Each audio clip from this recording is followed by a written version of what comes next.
60 రోజుల్లో మీతో ఇంగ్లీష్ అద్భుతంగా మాట్లాడిస్తాం. వెంటనే కాల్ చేసి జాయిన్ అవ్వండి.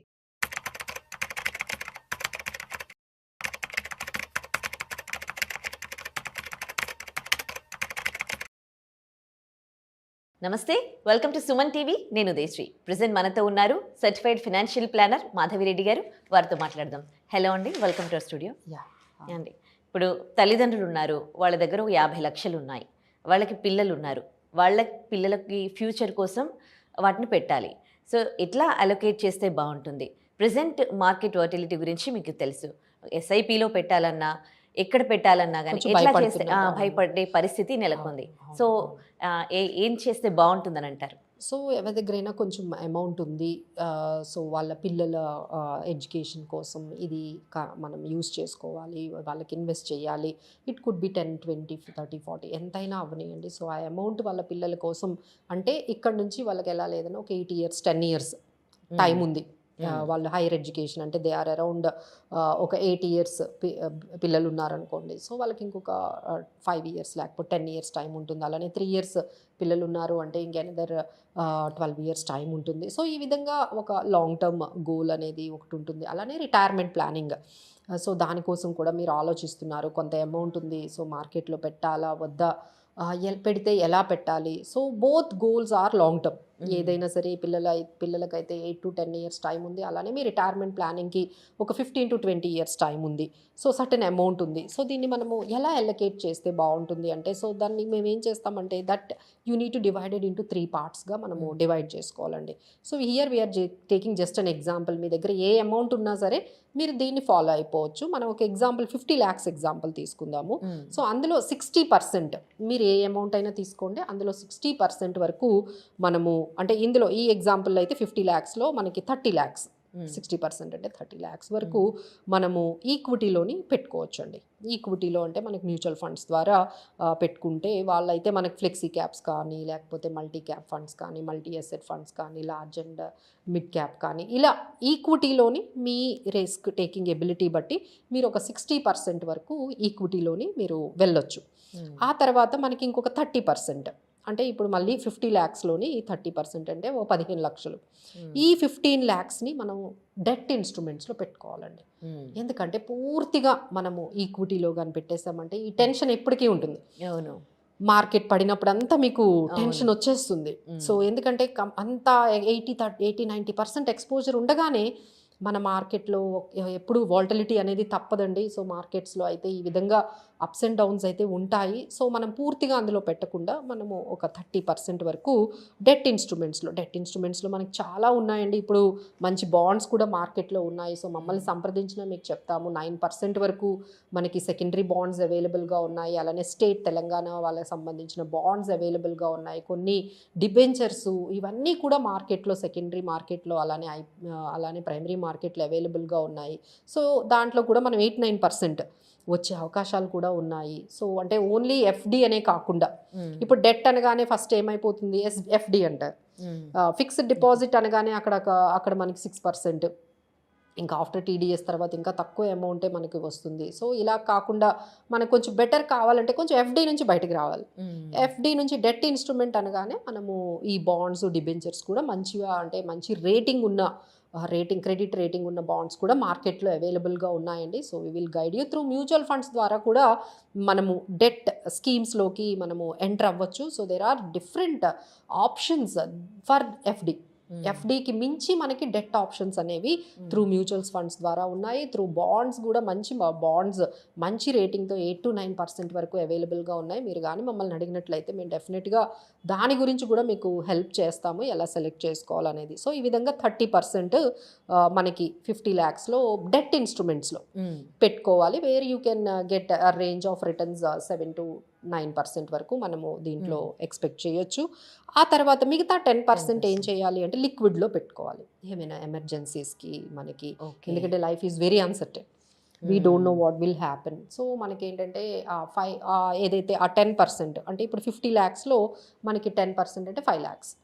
ఆ 5 lakhsని మనము ఓవర్ నైట్ ఫండ్స్ కానీ ఇలా మ్యూచువల్ ఫండ్స్లో లిక్విడ్ ఫండ్స్ అనే ఆప్షన్ కూడా ఉందండి, అందులో పెట్టుకోవచ్చు. లేదు అంటే మీరు బ్యాంక్ అకౌంట్లో ఉన్న సేవింగ్స్ అకౌంట్లో కూడా కొంచెం అంటే ఎవరికైతే 2 ఆప్షన్స్ ఉన్నాయి, లిక్విడ్ స్కీమ్స్ అనేవి ఉన్నాయి మ్యూచువల్ ఫండ్స్ ద్వారా, లేదు అంటే సేవింగ్స్ అకౌంట్లో, మీ సేవింగ్స్ అకౌంట్లో కూడా ఒక 5 lakhsని ఒక 3 lakhsని అలా మనము మెయింటైన్ చేసుకోవచ్చండి. సో ఈ విధంగా మీరు మార్కెట్లో ఒక 60% వరకు ఈక్విటీలోకి వెళ్ళి 30% డెట్లోకి వచ్చి ఇంకొక 5% ఇంకొక 10% వరకు లిక్విడ్ ఇలాంటి గోల్డ్ ఇలాంటి వాటిల్లో పెట్టుకుంటే మనకి ఏమైనా ఎమర్జెన్సీస్ ఉంటే వాటిని మనం వెంటనే అమౌంట్ అనేది మనము లిక్విడేట్ అనేది చేసుకోవచ్చు. సో ఈ విధంగా ప్లాన్ చేసుకుంటే డెఫినెట్లీ మీకైతే మార్కెట్లో ఎన్ని షాక్స్ వచ్చినా, ఎంత వాల్టిలిటీ వచ్చినా, మీరు ఏదైతే అనుకుంటున్నారో మీ గోల్ అరౌండ్ 8 years తర్వాత 15 years తర్వాత మాకు మంచి అమౌంట్ అనేది రావాలి అనుకుంటున్నారో అది డెఫినెట్లీ మీరు రీచ్ అవ్వగలుగుతారండి. అలానే ఎస్ఐపీస్ కూడా పెట్టుకునే వాళ్ళకైతే మేము ఇదే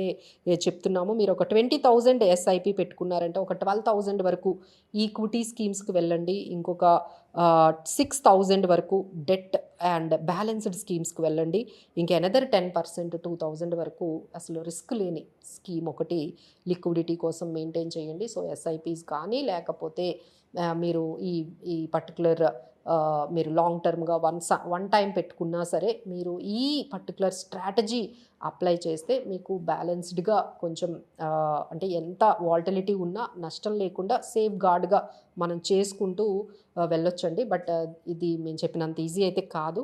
so better you can approach good financial ప్లానర్స్ని, ఎక్స్పర్ట్స్ని ఇంకొకసారి, ఎందుకంటే every condition, every client condition is different. మీ సిచ్యువేషన్ ఒకలా ఉంటుంది, ఇంకొకరి సిచ్యువేషన్ ఒకలా ఉంటుంది. మేము చెప్తున్నవన్నీ కూడా జనరల్ స్ట్రాటజీస్. సో మళ్ళీ మీకు స్పెసిఫిక్గా కస్టమైజ్డ్గానే ఉంటే బాగుంటుందండి. సో మీరు ఇంకా కస్టమైజ్డ్ పోర్ట్ఫోలియో తయారు చేయించుకుంటే బాగుంటుందండి. సో ఇలా కస్టమైజ్డ్ పోర్ట్ఫోలియోస్ కోసం మీరు మమ్మల్నైనా సంప్రదించవచ్చు. ఎవరైనా ఫైనాన్షియల్ ప్లానర్స్ దగ్గర కూర్చుంటే మీకు తగ్గట్టుగా మీ రిస్క్, టైమ్ ఇవన్నిటికీ తగ్గట్టుగా ఒక పోర్ట్ఫోలియోని అయితే బిల్డ్ చేయొచ్చు. మేమైతే ఇక్కడ కొన్ని జనరల్ స్ట్రాటజీస్ అయితే చెప్పగలిగాము. సో ఇవి పాటిస్తే కొంచెం బెటర్గా ఉంటుందండి. ఓకే, కొంతమంది గృహిణులు ఇంట్లో చిన్న చిన్న సేవింగ్స్ చేసుకుంటూ ఉంటారు. మంత్లీ చాలా చిన్న అమౌంట్ సేవ్ చేసుకునే వాళ్ళకి ఇంకా సేవింగ్ ఆప్షన్ దీంట్లో ఎలాంటివి ఉన్నాయంటారు? సో ఇక్కడ కూడా మళ్ళీ 2 ఆప్షన్స్ ఉన్నాయండి. ఇప్పుడు మనం కంప్లీట్గా కొంతమందికి మార్కెట్స్ అంటే ఇష్టం ఉండదు. ఓకే, సో తెలీదు, వాళ్ళ మీద నమ్మకం ఉండదు. ఇలాంటి వాళ్ళకైతే ఇంకా మనకి ఏంటంటే బయట పోస్ట్ ఆఫీస్ స్కీమ్స్ ఉన్నాయి, అందులో తక్కువ అమౌంట్ అంటే 500,000తో కూడా వాళ్ళు స్టార్ట్ చేసుకోవచ్చు. అలానే ఎన్ఎస్సి సర్టిఫికేట్స్ కూడా ఉన్నాయండి అవైలబుల్గా, అందులో పెట్టుకోవచ్చు. ఆ తర్వాత కిసాన్ వికాస్ పత్ర అని చెప్పి మనకి కొన్ని గవర్నమెంట్ స్కీమ్స్, ఇప్పుడు నేను ఏవైతే చెప్తున్నానో ఇవన్నీ 100% government schemes and 100% guarantee. And ఇందులో ఏంటంటే 7% వరకు మీకు వస్తాయి. ప్రశాంతంగా మాకొద్దు ఈ మ్యూచువల్ ఫండ్స్, ఈ స్టాక్ మార్కెట్ మాకు అర్థం కాదు, మాకు ఇలాంటివి ఒడిదుడుకులు వద్దు, మాకు ఖచ్చితంగా తక్కువ అమౌంట్ వచ్చినా మాకు సేఫ్గా రావాలి, మా అమౌంట్ ఎప్పుడు సేఫ్గా ఉండాలి అనుకునే వాళ్ళకైతే ఇలా మనకి ఎన్పిఎస్లు కానీ లేకపోతే మనకి ఇలా కిసాన్ వికాస్ పత్ర, స్మాల్ సేవింగ్ స్కీమ్స్లో మనకి ఇంకా చిన్నపిల్లలకైతే సుకన్య సమృద్ధి స్కీమ్, ఇంట్లో అమ్మాయిలు ఉన్నట్లయితే 10 years బిలో ఉంటే సుకన్య సమృద్ధి స్కీమ్ పెట్టవచ్చు. అలానే పబ్లిక్ ప్రావిడెంట్ ఫండ్ అండి, మీరు ఏ పోస్ట్ ఆఫీస్కి వెళ్ళినా పీపీఎఫ్ అకౌంట్ ఒకటి ఓపెన్ చేసుకోవచ్చు. ఆ పీపీఎఫ్ అకౌంట్లో మీరు నెమ్మదిగా మీ దగ్గర కొంత అమౌంట్ 1,000, 2,000 ఎంత అమౌంట్ అయినా సరే మీరు పెట్టుకోవచ్చు. అంతా సేఫ్గా ఉంటుంది, గ్యారంటీడ్ బై సెంట్రల్ గవర్నమెంట్. ఇవన్నీ వద్దు అనుకునే వాళ్ళకైతే ఆప్షన్స్ ఉన్నాయండి, డెఫినెట్లీ ఆప్షన్స్ ఉన్నాయి. బట్ ఏంటంటే దే హ్యావ్ టు ఎక్స్ప్లోర్. అంటే ఎక్కువగా ఏం చేస్తారంటే చిట్లు అవి వేస్తూ ఉంటారు. కానీ అక్కడతో ప్రాబ్లం ఏంటంటే ఆ అమౌంట్ని మళ్ళీ దేనికో దానికో వాడేస్తారు. ఎందుకంటే 2 yearsలో అయిపోతుంది కదండి. ఏ చిట్ అయినా మహా అయితే ఒక 2 years 3 years ఉంటుంది. ఆ అమౌంట్ ఆ టైంకి ఏ అవసరం ఉంటుంది వాడేస్తారు. కానీ చివరి గోల్ వరకు ఆ అమౌంట్ ఉంటుందా? ఆ చిట్ అమౌంట్ చివరి వరకు అయితే మీ దగ్గర ఉండదు. సో అందుకనే మేము ఏం చేస్తామంటే చిట్స్ని ఎందుకు వద్దు అంటామంటే దిస్ ఈస్ ద రీజన్ అండి. మీరు ఇమీడియట్గా ఆ అమౌంట్ని ఇంట్లో ఏదో అప్పుడుకున్న అవసరాలకి వాడతారు, కానీ మళ్ళీ చివరి వరకు గోల్ ఏదైతే మీ రిటైర్మెంట్ ప్లానింగ్ ఉందో, మీ కిడ్స్ హైయర్ ఎడ్యుకేషన్ వరకు మీరు దాన్ని వాడకుండా ఉండడం అనేది జరగదు అది.